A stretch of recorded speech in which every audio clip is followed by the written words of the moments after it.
everybody. Welcome back to Rye and Reviews. I'm Tanisha. And I'm Courtney. And for this week, we are continuing our review of Trigger Mike's new series on Netflix. And we're picking up from last week, and we're starting with an episode titled New Jesus. And it's Killer Mike's trigger warning on Netflix. We're going to go through episodes 3 through 6. New Jesus was episode 3, but before we get into that, I actually want to get into the drink. And our drink this week is called Southern Baptist. So it contains what's called ginger syrup. Requires a lot of work for a little bit of ginger and some sugar, a little bit of lime, and then we also have the rye. We're sticking with the clear rye that we had from our last time on, which was Wasman's. Yes. And, sorry, I'm out of breath because, somebody made me clean their apartment before this happened. Actually, no. I spilled my initial drink and I had to clean it up. So, but we're going to give it a try now. So, bottoms up. Cheers. Oh, God. That's really strong. So it is really strong. The flavors take a little time to settle. It's not bad.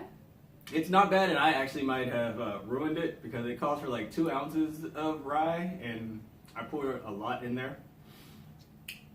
But I think if you get it right and maybe follow the recipe, probably good. And you have to really like ginger. Yeah, the ginger is definitely strong. The ginger taste. Really strong, and that was only like 1.5 ounces of ginger muddled into a net, and it was really a lot of work for this ginger, and it just didn't work out the way it was supposed to. He put in a lot of work, so I commend you for your effort. Thank you. I'm disappointed that it didn't work out the way the recipe said it was going to. Anyways, getting into the episode, New Jesus.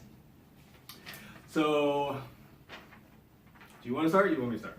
I was going to ask you, did you understand the central premise of the show? Because from what I could get from it, so he was basically saying that black people should be praying to someone who looks like them.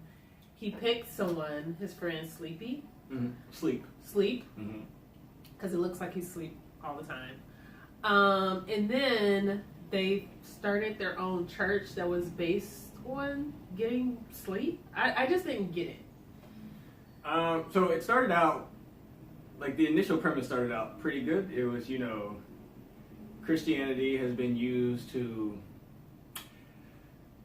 basically indoctrinate people, kind of. And, you've got all these black folks, essentially, who are worshiping a Messiah that doesn't look like them. Mm-hmm. And, falling into this church hasn't been beneficial to us. And, he is like, people should worship somebody who they believe in, somebody who looks like them or whatever. So that's where he started this church. I just feel like kind of went off the rails from there. Mm-hmm. He's talking to Creflo Dollar, who has had his own, controversies and whatever. So I'm not sure that that's where you go to find your new Messiah anyways. So Creflo Dollar, he's based out of Atlanta. Apparently. Does he have other church locations? I don't know, but I do know he has, his own controversies, and, he's one of those prosperity ministers. I was just going to say, he does the prosperity gospel. Yeah, he does that whole prosperity thing, and you notice he wasn't about to leave that to go start a new church. But he was essentially talking about blasphemy, so he's a pastor. I could see how him, I guess, what do you call it, when you renouncing the church, that's not something that he would do. So, right. But at the same time, he just took, in my opinion, over the whole episode, he just did what he was saying that the current church is already doing. He's taking advantage of vulnerable people and giving them something else to believe in, which was him and his ideologies. So... yeah, and I guess, that's where it started to sort of lose focus for me. So he basically had to recruit members. And during the service, they took like 15 minutes to do like a sleeping meditation, and then they got up and they wrote down their deepest thoughts or something like that. And then they started talking to, I guess, the head of the Church of the Messiah, who was asleep. And I don't know if it's the way that it was edited, but they seemed to be really, responsive to that approach. But listening to them, it did sound like they're people who have gone through a lot in their past, and they were really responding more to the fact that somebody was telling them to sort of take a breather, process your thoughts, write down your thoughts, and talk to somebody about them. My thing was, it sounds like they just need therapy. It does sound like they could use a good therapy session, and that's what it is. Like, people need something.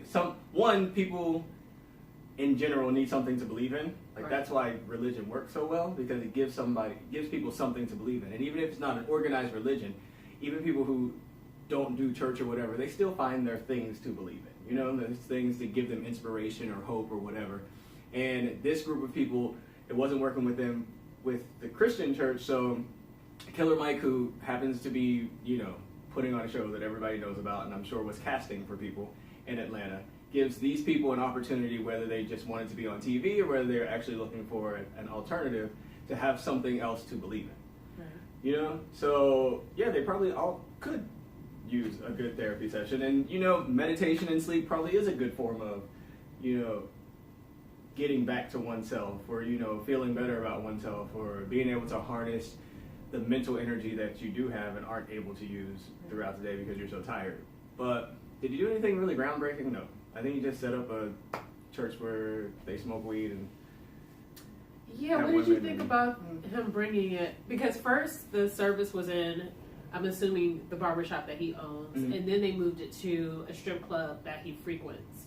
What did you think about him moving it? I get that that's his hangout spot, the strip club, but I'm now finding it a little weird that he's just most of his episodes in a strip club. Like, we get it, this is your spot, but he always brings things back to the strip club. I think that's his attempt of making this relatable to, I don't know, what would be like the everyman type of thing. Can every man relate to spending money? I don't think at a that strip everyone club? can relate to that, but I think that his definition of the everyman is somebody who is into, and I wrote it down because it was on the church slogan banner, weed, women, and wine. And it was like, let go of hope and do dope. Like, these are the slogans that are on the banner when he's standing outside of the church. So to him, I think that his everyman, like what he's pitching Woo to in this entire show, is the man who, I don't know if I want to say honors, but weed, women, and wine. That's their livelihood, because that's his livelihood. So that's who he's pitching this show in. Right. At least that's what he tries to make us believe. That's his livelihood. He brings it up in every episode. He almost had a breakdown in the first episode Because he couldn't smoke weed. Because he couldn't have smoke weed, and he mentions it, I think, in every one of these episodes, 3 through 6, how much he likes weed and women. At least doesn't really mention the wine part, but. No. I mean, I don't know. This episode really didn't do it for me, to be honest. The only upside I really saw is that at least it showed some benefit in people taking time out, getting more rest, processing their thoughts, talking to somebody about that. And maybe it also, I guess, demonstrated that people who might not be attracted to the traditional church setting, you might be able to get a message to them in a different setting or in a different way. But other than that, it didn't connect with me at all, and it was kind of all over the place. I couldn't follow the central philosophy, and I think the main point that you mentioned at the beginning, it got lost by the end. So I'd agree. The episode was lame. what do you think? Your grade for the episode? A D. I think the initial premise was great. Religion has been used as a tool of oppression. And I mean, things have been changed to suit oppressors. Things have.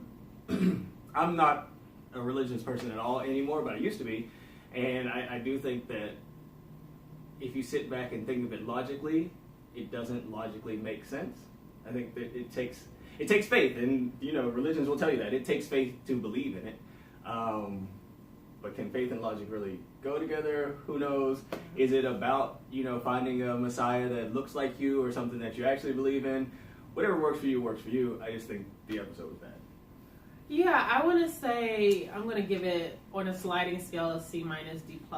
I feel like in previous episodes, he presented like a quote-unquote radical idea. And then I felt, at least in the other episodes, he put some thought and effort into it. But this one, it just felt like very sort of thrown together. Like he had an idea and then he just like put the idea out there. It didn't seem to be very thoughtful to me. It just seemed to be like, this is what I think is good. This is what I'm going to do. It didn't seem like he thought it through that much. So I didn't think it was a great episode. True. So, with that, moving right along to episode 2, and I'm not sure that it got any better, but episode 2, titled Outside the Box, which had me intrigued until he started talking again. But, you know, he opens up telling us that, I mean, he's telling you what's real. I mean, most people don't believe it, but even when you're a rapper who has a deal and you have an album out or whatever, it doesn't mean that you're rich. You know, you're still kind of waiting for that check to come in. But his way of remedying that was ridiculous, so he wanted to open up his audience. What artist doesn't want to open up his audience? But he's saying, why not go to the senior citizens and open up my audience with these folks? Of course, everybody knew that that was not going to work. And I think he knows that it's not going to work. I think that he's trying to take us through a progression of, here is the overall thought. I need to open up my audience, and I need to talk to people who are not like me. So I'm going to go to the most not like me and try it on them. Mm-hmm. It didn't work, but maybe I can have a group of people who are not like one another bridge this gap with groups who are different, you know, and see if it could work. Well, I wouldn't say it, well, I don't know. I wouldn't say it didn't work per se. So, like, he has a conversation with the woman who basically say all of the crime is committed by Black people, right? And then at the start of his performance is what do you call it? The quartet? The barbershop quartet. The barbershop quartet. So they started off, and at first I'm thinking like they're gonna warm him up, but then he comes in, he raps with them in the background. It was actually kind of good. I thought it was decent. Except for, let me point out, there's a certain age where language just kind of becomes offensive. I feel like I'm actually starting to get there a little bit. What do you mean? So like, when he's rapping about pussy, you don't think it was no person in that room is going to be okay with it.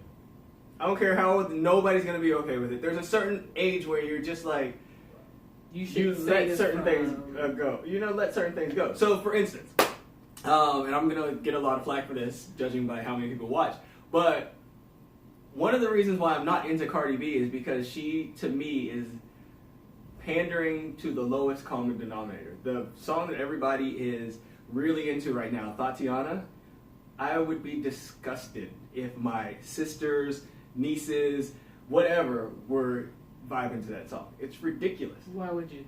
All she's talking about is using her body to make money.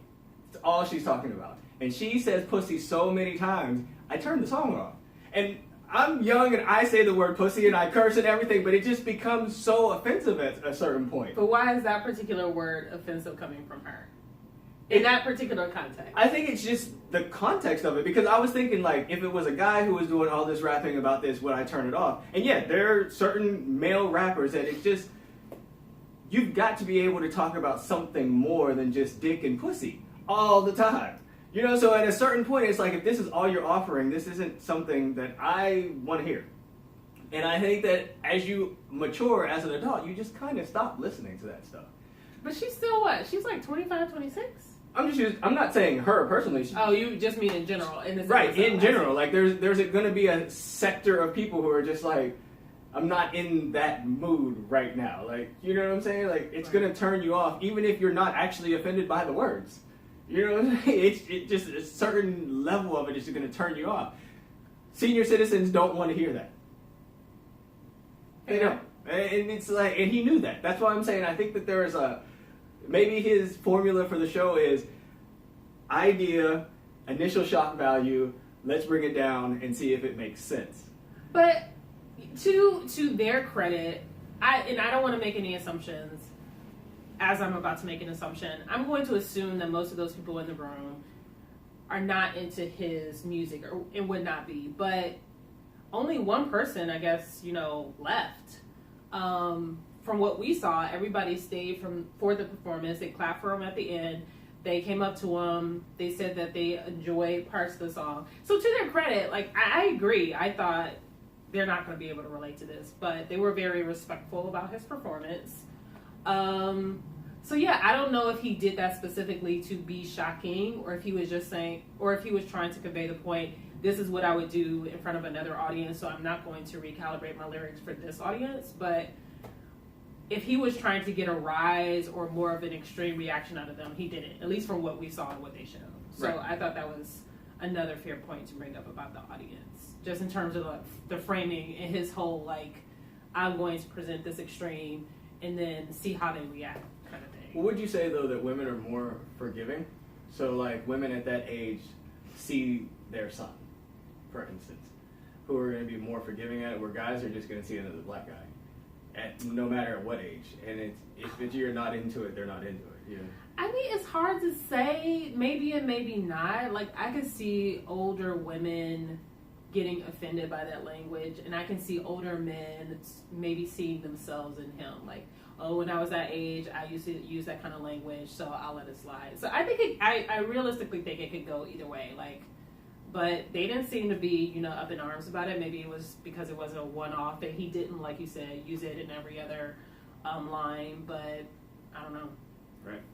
But moving from that, he decided that, even though it didn't work with the seniors, he felt like music is what could bridge the gap through, all of the groups that are at war with one another or that see differences in each other, right? When you actually have a lot of commonalities, which, surprise, surprise, I think people have been trying to use music to bridge the gap for decades, for quite some time. So this isn't a new idea. But what was a new idea, he decided he was going to make a supergroup, I think is what he called it. Yes. And he auditioned all of these people who, I believe, one of the chicks, the one with the afro, was in episode 3. So I think either they ran out of casting money and they started to have to reuse people. Case in point, they bring back one of the most divisive characters that have been in these episodes, Mario, for this episode 5. But some of these people are starting to look the same, so I'm not sure that the show necessarily tried to stay original through episodes 3 through 6. But they tried to start a boy band. I don't even know what to call it. A group. It was just like a group. It was sort of like a making a band kind of thing, where like people with different sounds were thrown together.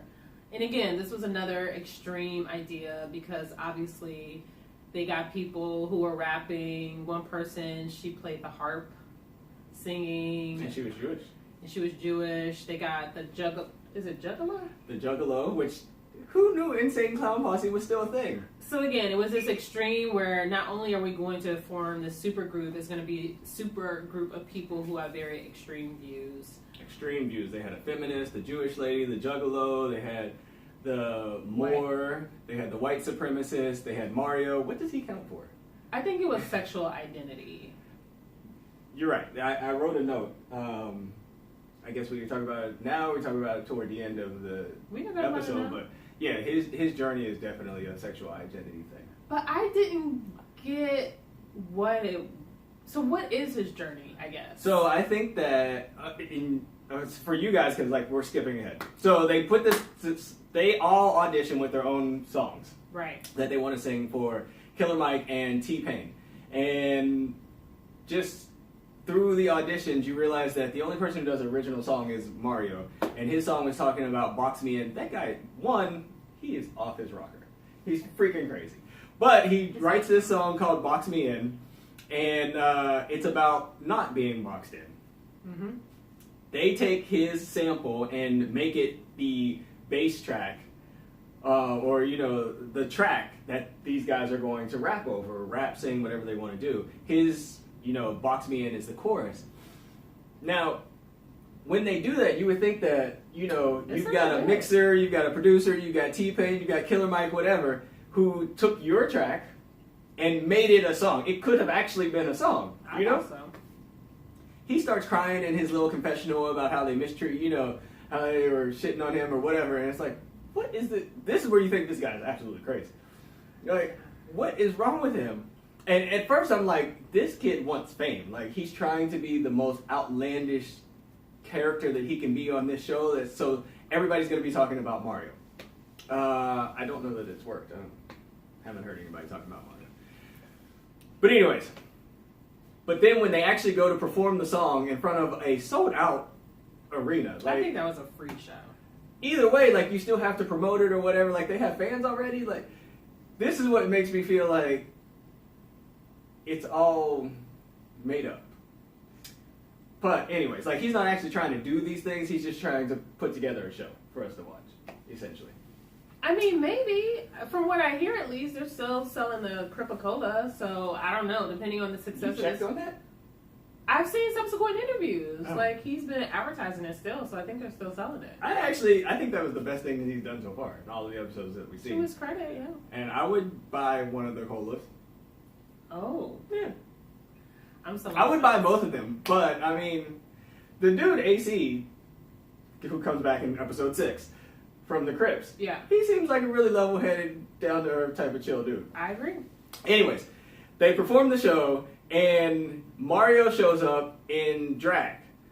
And that's when it clicked with me, that whole box me in thing. He doesn't want to be, I think that song, and maybe why he was crying and having a breakdown, that song to him is actually personal. Of course it's personal because he wrote it, but personal in the sense that maybe he feels like there's some transition going on, or he wants to transition, but he feels boxed in with his gender identity.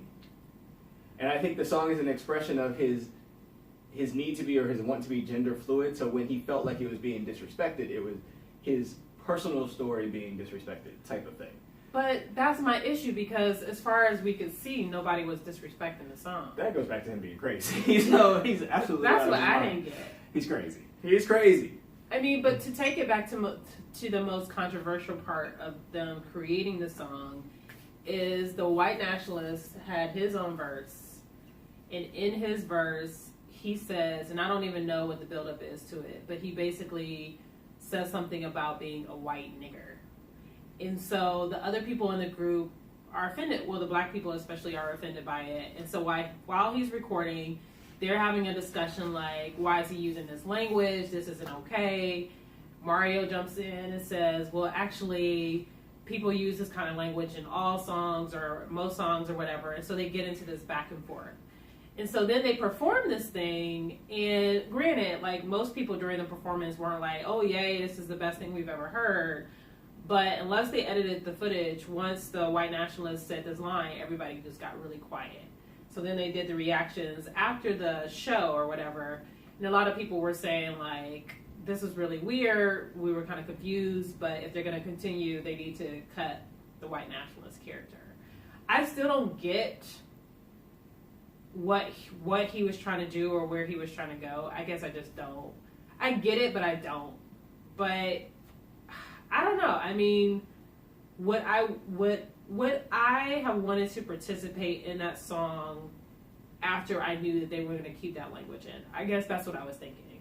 Because you remember when he was performing, the like 3 or 4 of the people, they turned around and put up their fists. Did you see that And part? they took a knee. And they took a knee. Mm-hmm. So I was like, okay, so that's their form of protest because they disagree with his verse.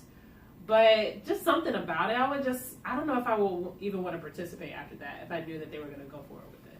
Well, they voted to keep the lyric in They did. as a group, so But let's say if I was a no vote, would I just like, I don't even want to be a part?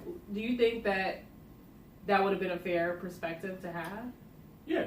I think that any reaction to what he said was an appropriate reaction to have.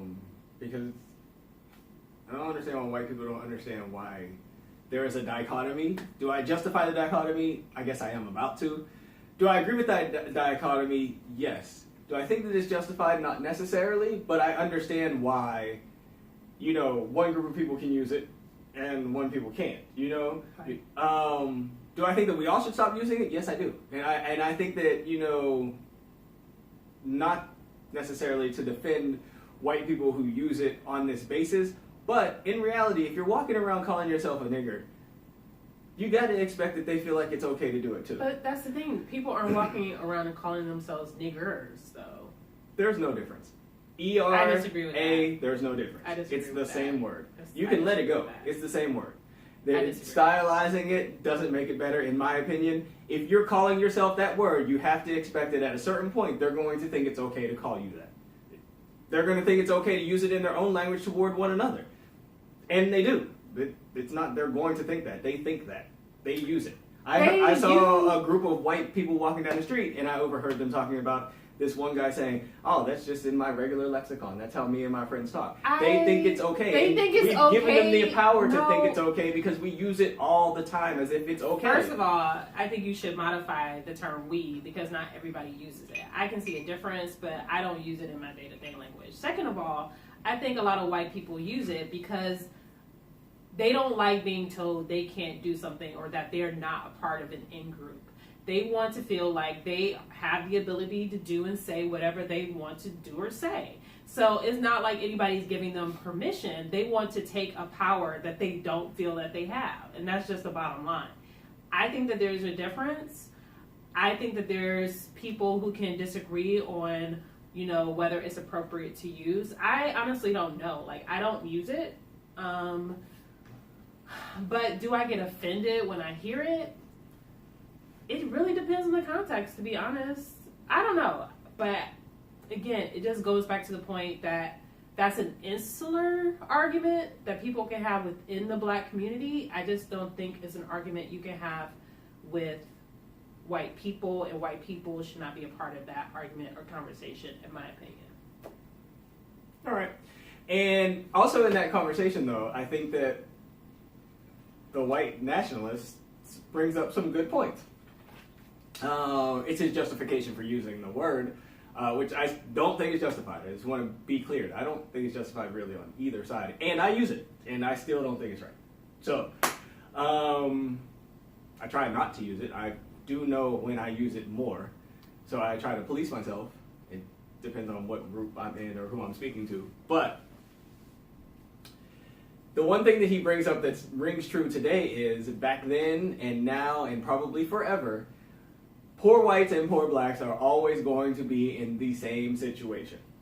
Politics is designed to separate those two groups and make them feel like they're not in the same situation so that the people up top can control both groups. Because if you divide that vote, then they can't attack your position. Because there are way more poor people in this country than there are rich people in this country. But rich people have the power at the polls because they're able to control each group's mindset. They say, this is your black issue, this is your white issue. These two issues don't come together even though both of you guys can't afford to eat, right? And what the real issue is, if you get together and decide this economy is shit and we need to work together as poor people to fight the rich people who have all the money and they're stopping us from eating, we could change these things. But they divide you up. And that's the one thing that he said that actually made sense. Poor white people and poor black people have way more in common than they ever give each other credit for, or that they'll ever acknowledge, because the system is designed to keep you from seeing that so that you don't get together and take control of the power.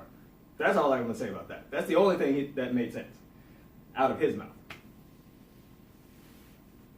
I don't have anything to say about any of his points, about the white nationalist points. I just don't have anything to contribute. So that was the white nationalist, and that was his use of the word, the N word, I guess. But yeah, I mean, this is another episode that was kind of a letdown. I just didn't. I feel like, again, in past episodes, there was a concrete, like, this is what we can do in order to move towards X. I just feel like this supergroup was just a mishmash of, again, and it's totally fine that everybody was able to express their own ideas. And so, and I guess in a way it was successful that they were able to end up with a song, but unless they get some really, really talented people and a catchier song, then this whole thing isn't going to catch on.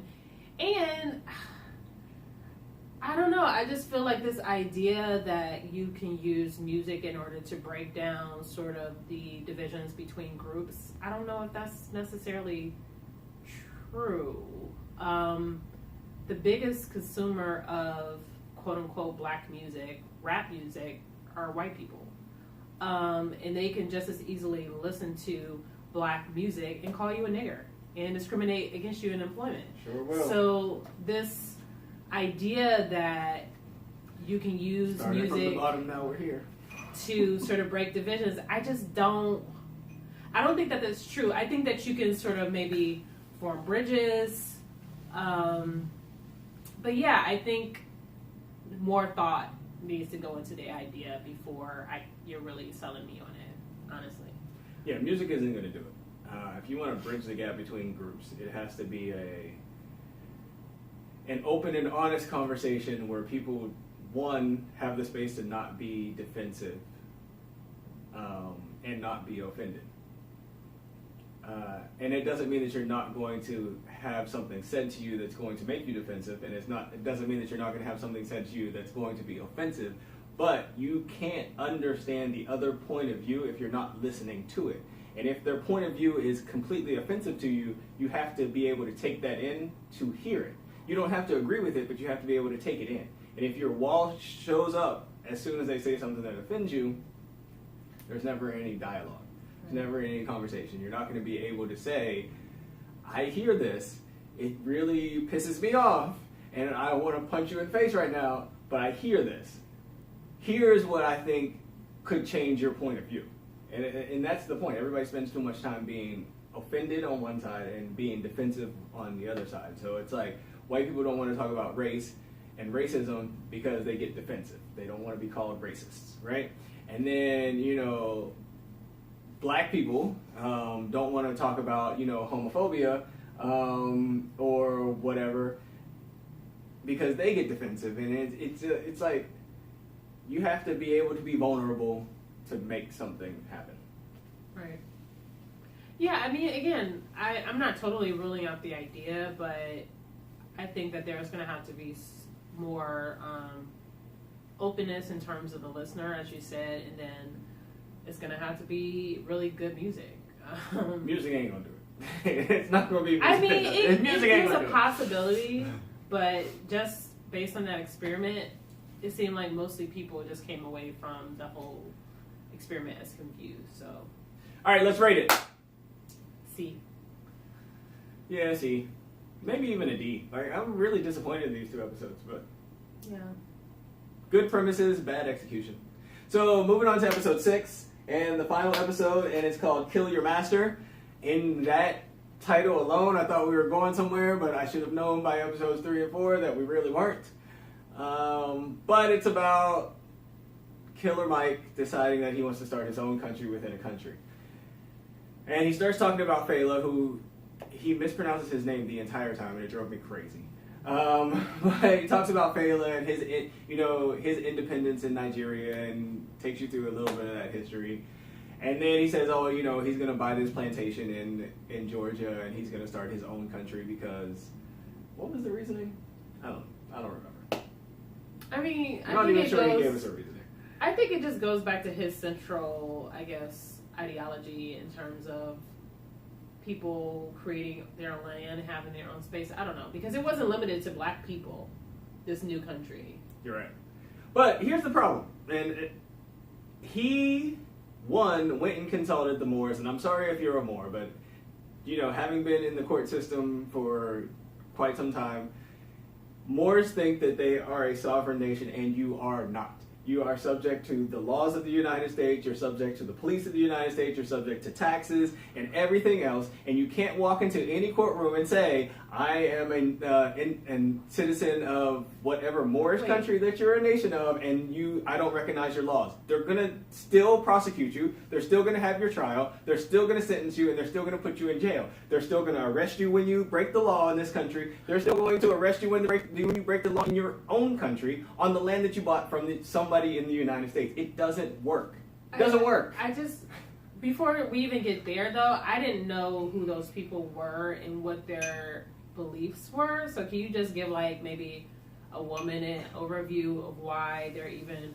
I mean, I get that they formed their own sovereign nation, but I didn't get their history. I didn't know anything about them until I saw this episode. So the most I know about them is that they believe themselves to be sovereign from the United States government. And why? The why I actually can't give you. Oh. The why I can actually not give you, I just know the actual act of it.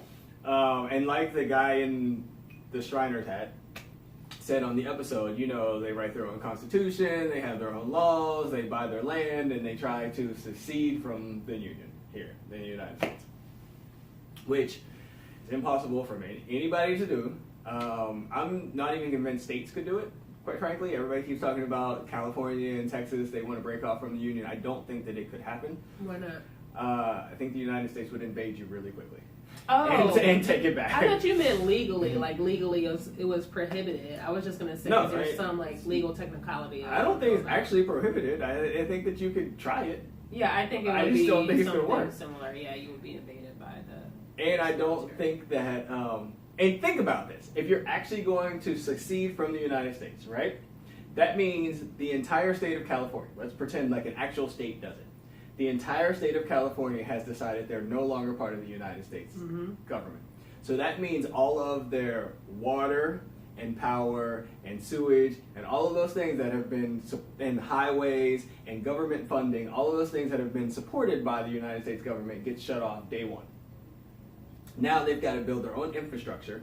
They've got to negotiate their own contracts with power companies or whatever, and sewage companies, yada yada. Power and sewage companies probably will be fine.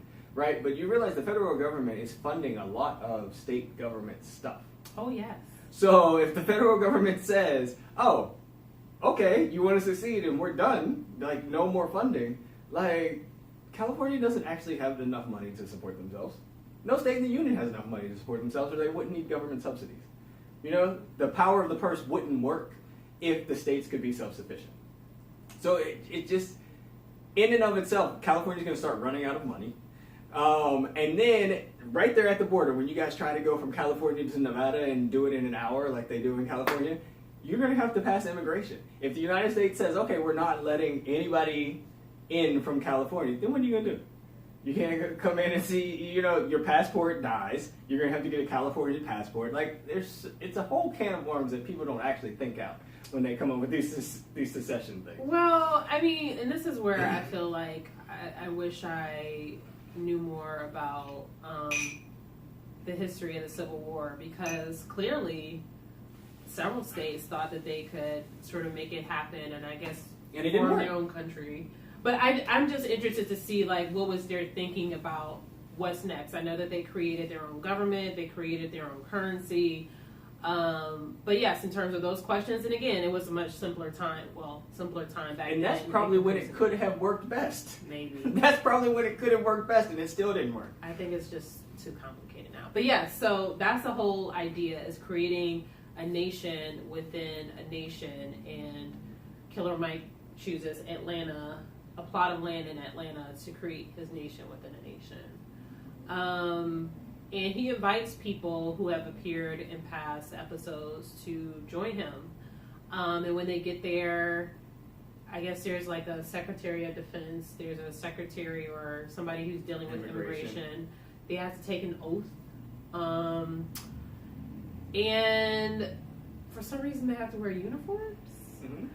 And so they start out by setting up tents in a field, which look very uncomfortable. And these people all agree to this too, by the way.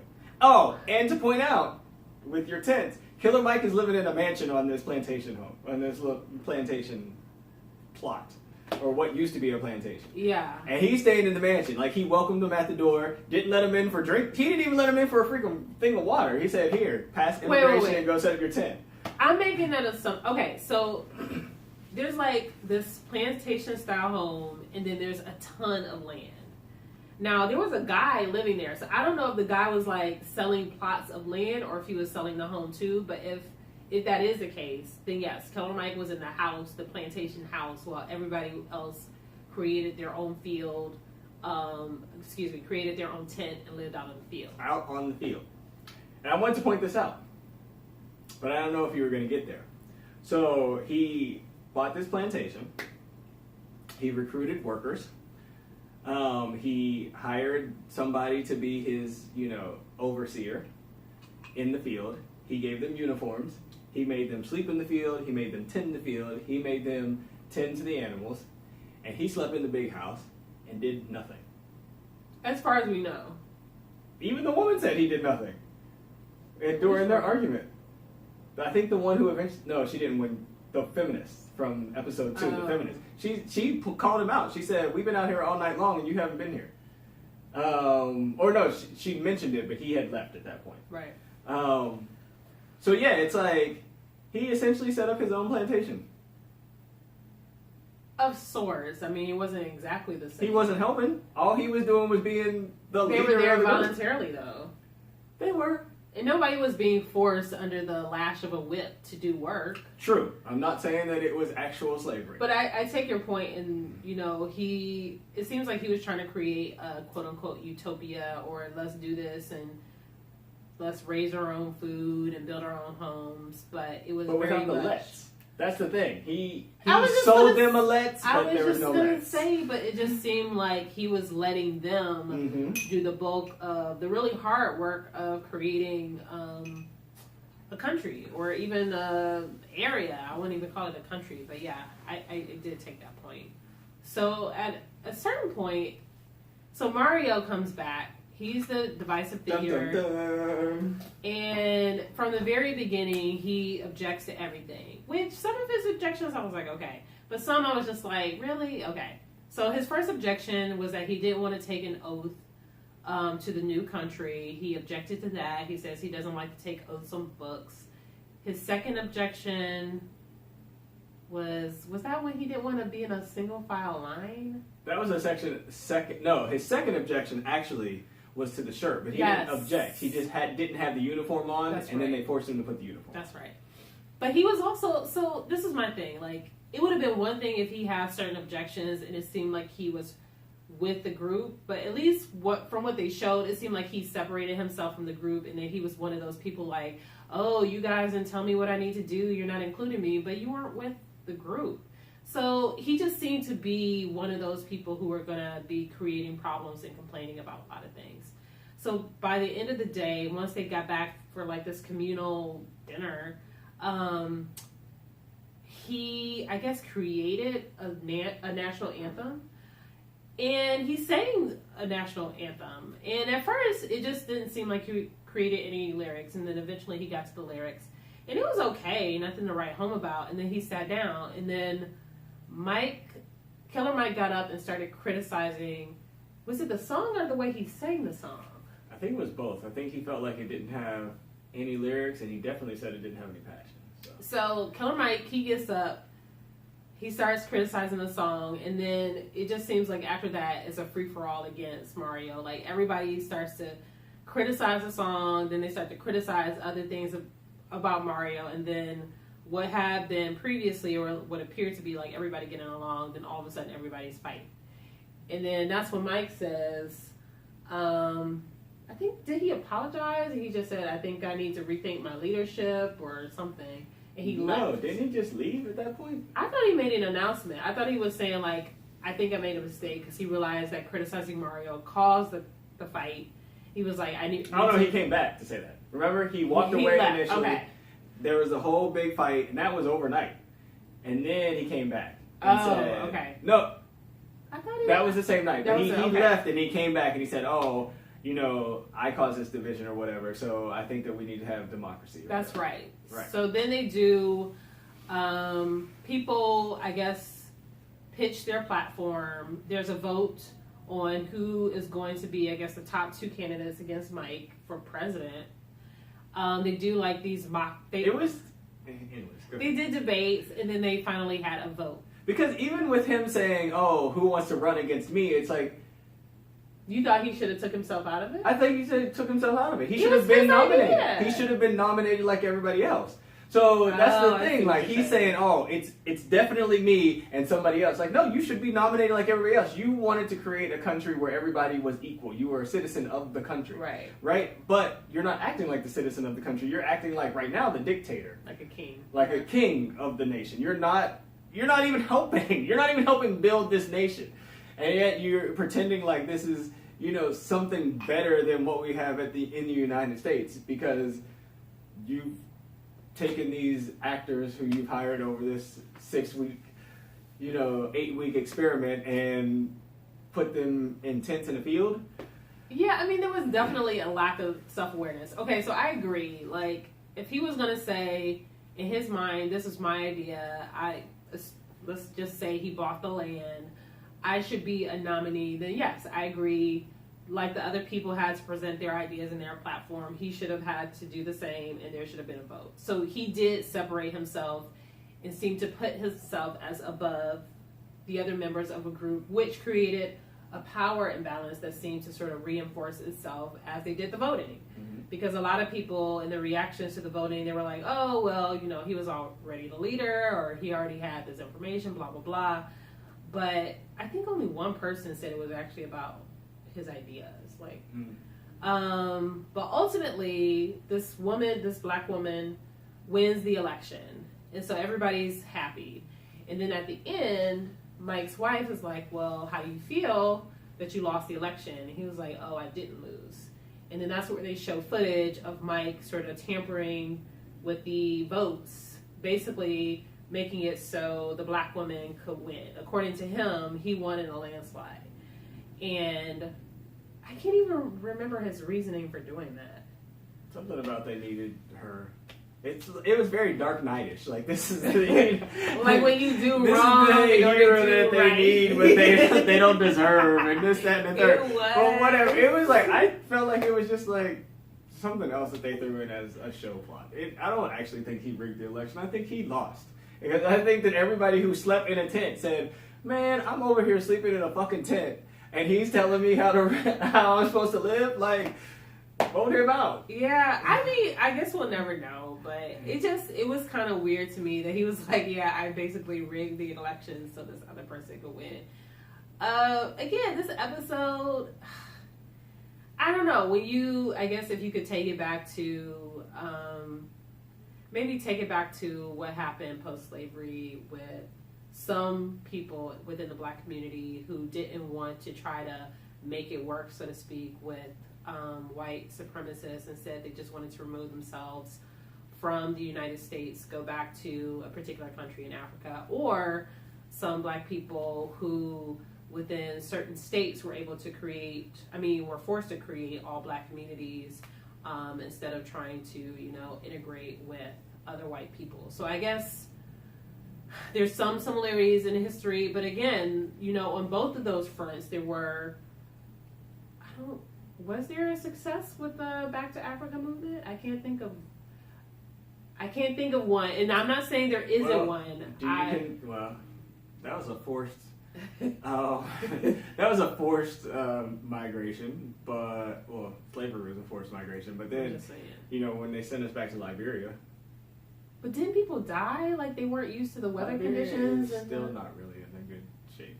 So I'm not sure that anything was successful. If you guys know, let us know. Yeah, I was just gonna say I am totally was successful. Open to the fact that I'm wrong. And again, I don't really know this history well. I just know that there were certain people who were either forced or voluntarily were trying to leave the United States instead of trying to integrate. And from what I know, at least, those efforts weren't successful. And by successful, I mean that they weren't able to create thriving communities that lasted for generations. Like there was a lot of hardship, I believe a lot of conflict, and it turned into corruption. Right. And you still got the United States overseeing things in certain countries. So, and this is my thing. So yeah, it's all well and good to want to have this sort of separatist movement in order to create a utopia, but there are some real challenges in creating a system, a government system, a land of your own, that I think can't be glossed over.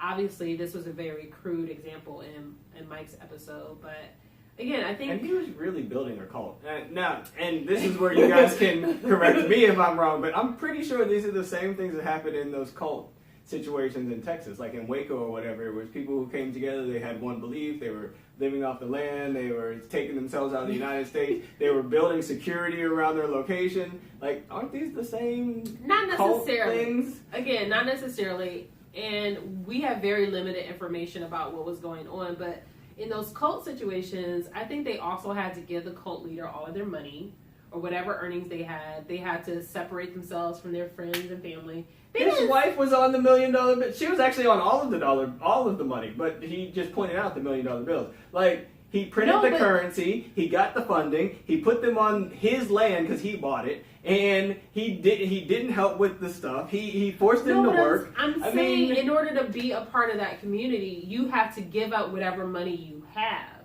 to him.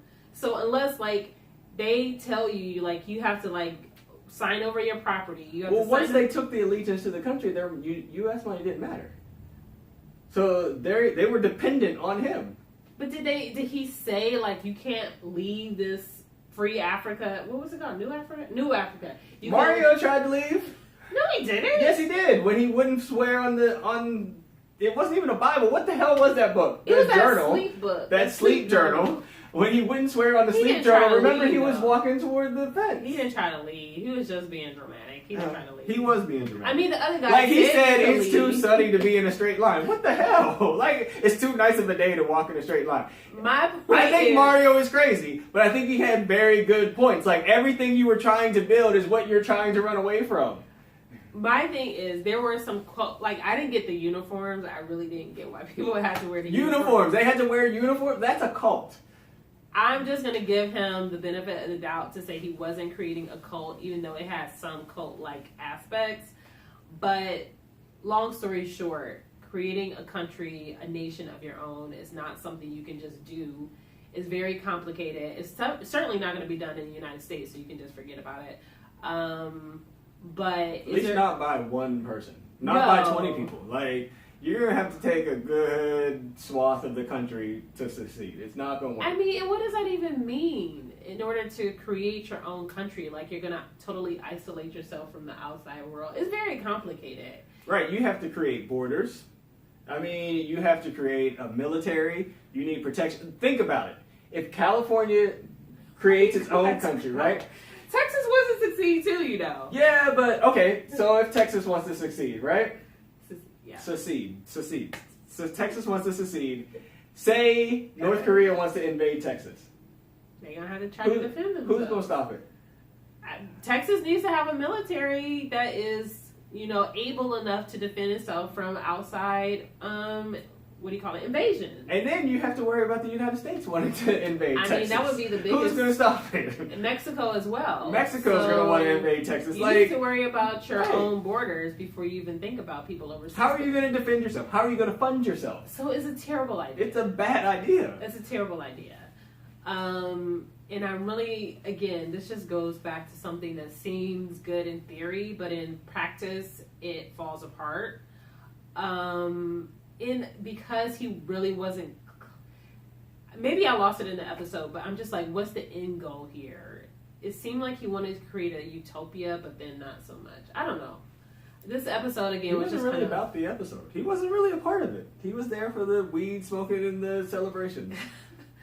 So yeah, I just feel like these last few episodes were they were a letdown for me. I felt like he started out really strong with radical ideas, but at least in terms of the execution, I felt like he thought through it a little bit more. But between the new religion, what was the other one? The super group and the new country, I just thought it was all scattershot, and it was just like ideas that he came up with while high, but he never really thought through in terms of the execution. So I give this episode a D minus. D minus. This episode for me, it was like an F. Like, they could have left this out. You could have stopped at 5. Shit. They could have stopped at 3, really. Like, the first 3 episodes were well thought out. They actually came to a point. Even with shock value, it still came to a point. These last 3 episodes were good premise, bad execution. All of them. And I guess, he has his own show. He can do what he wants to do, but it just seems like in at least the first 3 episodes, he sort of started out with very practical ideas. Like, everybody can buy black. They can find a black-owned business. People can think of different ways to try to educate people so they're ready to take on the career of their choice. Those are practical ideas, but it just seems like in these last episodes, these were very sort of like, they just weren't practical. They weren't thought out. They were just very sort of grand ideas that didn't really have a practical execution. So if he had stayed with, these are some of the problems that we're facing as a country now, practical problems, these are like some out-of-the-box solutions that we can potentially do, I would have been with him. I just felt like he went off, left for these last 3. I agree. Too much money. They should have cut his budget. Then he would have had to stop at 3, and it would have been a good show overall. But when you're rating the series and you have to take all 6 into account, I think it brings what could have been an A grade, A through 3, or 1 through 3, down to a B minus, maybe even a C when you have to count in 3 through 6. Right. So I guess that's it. We've reviewed episodes 1 through 6. I think overall the idea behind the series is different. I appreciated the idea, but my criticisms of the first 3 compared to the last 3 episodes, I just think that they probably should have cut out the last 3 or done a little bit more. No, they should have just cut them off. I didn't like them.